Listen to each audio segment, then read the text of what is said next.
আজ শনিবার যে ৩৪ জন জাতীয় পর্যায়ে ক্রিকেটার বঙ্গবন্ধু জাতীয় স্টেডিয়ামে অ্যাথলেটিক ট্র্যাকে রানিং করলেন তাদের মধ্যে কেবলমাত্র ২ জনের এই স্টেডিয়ামে খেলার অভিজ্ঞতা আছে।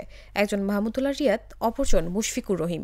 ২০০৪ সালে বিসিবির উদ্যোগে আয়োজিত কর্পোরেট টি-20 টুর্নামেন্টে তখনকার দেশি ও বিদেশি সব নামী তারকাদের সঙ্গে অংশ নিয়েছিলেন ১৮ বছরের রিয়াদ।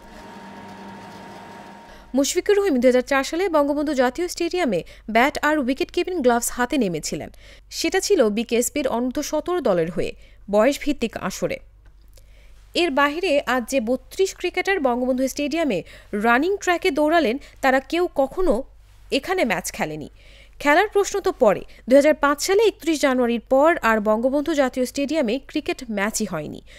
মুশফিক ও মাহমুদুল্লাহ ছাড়া মুমিনুল হক, নাজমুল হোসেন শান্ত, লিটন দাস, মেহেদী হাসান মিরাজ ও নুরুল হাসান সোহান সহ বাকিদের তখন গড়পড়তা বয়স ৫ থেকে ১০।